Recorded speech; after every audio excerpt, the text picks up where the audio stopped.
Good morning. So today is April 11 and I'm going to take my weight.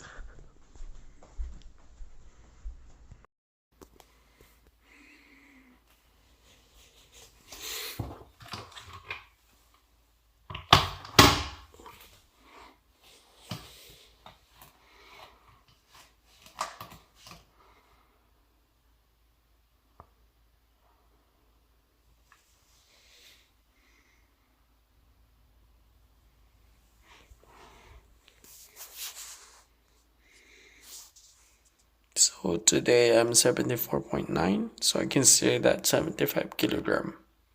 Hello everyone, this is your guy Vino, and welcome back to Vinos Corners. Yay! Let's start it, shall we?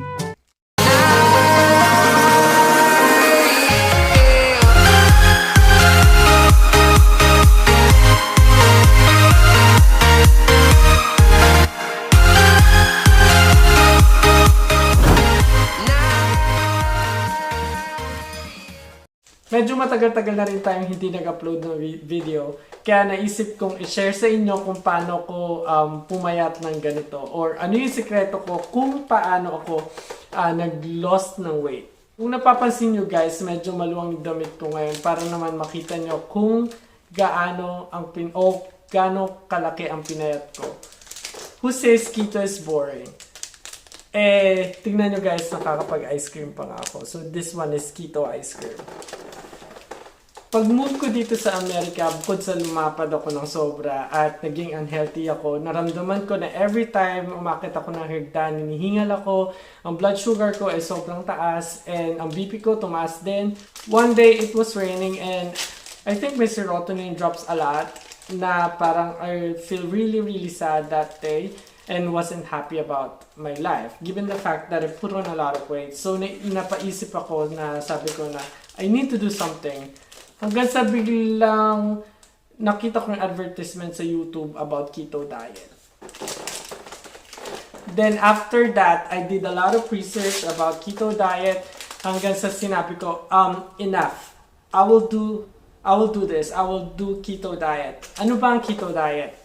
So, paano ka ba mag-start sa keto diet? Huwag mong sisimula ng keto diet kung hindi mo ito ni-research ng maigi or hindi mo talaga ito inaral. Dapat mo rin kilalanin kung sino ba si carbohydrates, sino ba si fats, sino ba si protein. Laging tandaan, keto diet is high fats, moderate protein, and low carbohydrates. Pag naaral mo na siya, magiging madali na sa'yo ang keto diet. Ano ba ang ketosis? Ketosis is a process when your body doesn't have enough carbohydrates to burn energy. Instead, it burns fats and makes things called ketones. So, magiging fats burning machine ang katawan mo. Noong 2017 hanggang ngayon ay may isang uri ng diet na talaga namang pinag-uusapan at talagang hanggang ngayon ay pinag-uusapan pa rin. Ito yung ketogenic diet nga.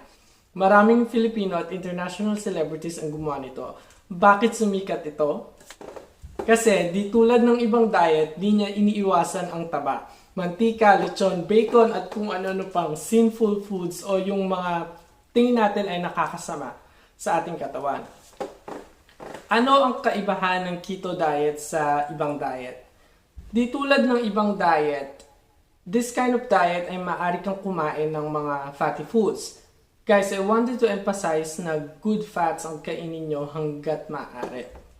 Paano ba magiging source of energy ang fats? Primarily guys, ketogenic diet is a treatment. Yes, tama po narinig nyo. Ito ay isang treatment to reduce frequency ng epilepsy o yung mga taong may epileptic seizure. Ito ay sinimula noong 1920. Paano? Yung keto diet will reduce production of glutamate. So, itong glutamate nito, isa itong chemical that sends signals to other cells. Kumbaga, ito yung excitatory neurotransmitter. So, kung mababawasan yung chemical na ito, yung nag-excite sa mga cells natin, then hindi magiging aktibo yung mga cell natin at maiwasan ng pagkakaroon ng seizure.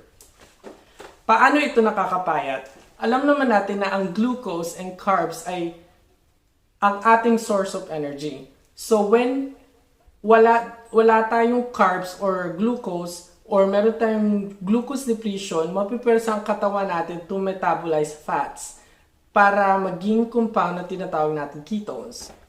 Etong ketones na to, when they enter the brain, they are being used as alternative source of energy.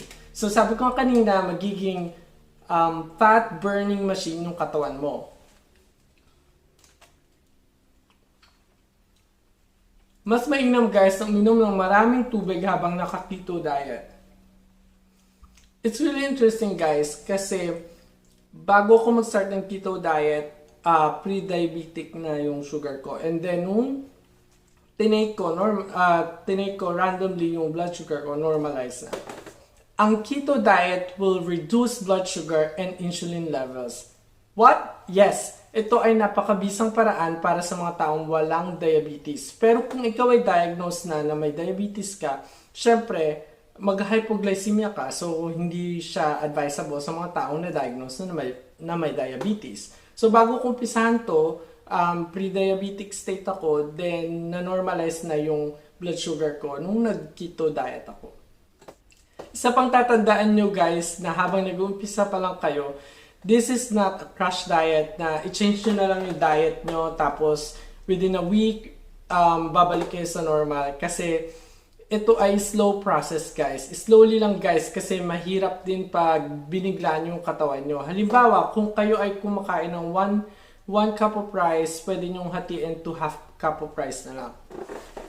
Tapos kumain kayo ng green leafy vegetables. Ako guys, I started my keto diet January 2, 2021 and I was 92 kg.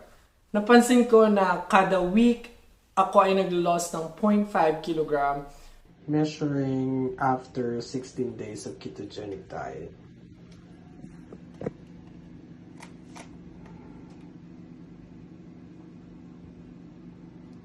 I'm now 87.10.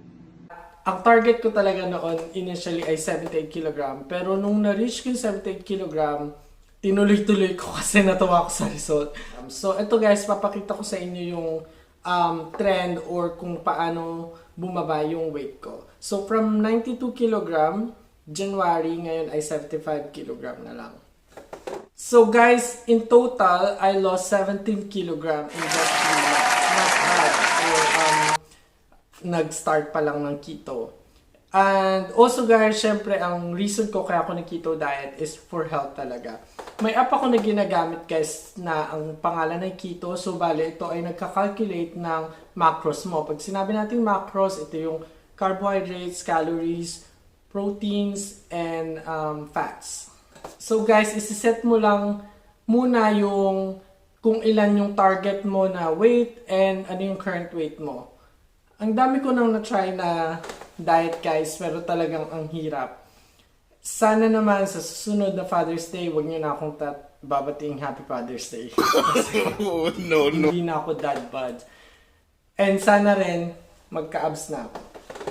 Pangarap ko yan. Guys, medyo madami-dami na akong nasabi, pero siguro dapat ko nang tapusin tong video na to at sana may natutunan kayo sa aking vlog today. Kung may mga gusto kayo itanong about keto diet, comment down below.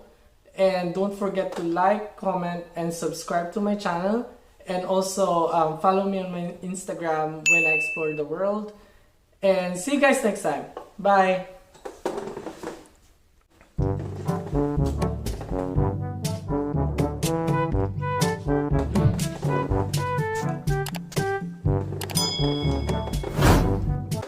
So guys, papakita ko sa inyo yung mga keto snacks and keto foods na pag nagki-crave ako ng sugar, kinakain ko kasi who doesn't like sweet stuff. So ito, ice cream siya, tapos ang carbohydrates niya is very low at 12 grams lang siya. So ito ay nabili ko sa grocery, tapos meron din akong pag morning, meron akong this one, keto, na ang sugar is 1 gram lang. So, konti-konti yun talaga. Ito pinaka-favorite ko guys kasi peanut butter siya. Yan. Zero added sugar and fat bombs. So, kung na-keto diet ka, sobrang good to kasi syempre masusupplement yung fats na need mo. And ito naman is caramel. So, ito siya. Pero hindi ko ito masyadong gusto guys kasi masyadong matamis. Though, ang sugar na ginagamit niya is yung equate. Tapos, it's a sugar, artificial sugar or sweetener. Tapos, guys, ito, pwede akong mag-snacks. So, yan. Kakabili ko lang ito. Actually, hindi ko pa siya natatry. Yun lang, guys. We'll talk about food and what to eat and what not to eat next time.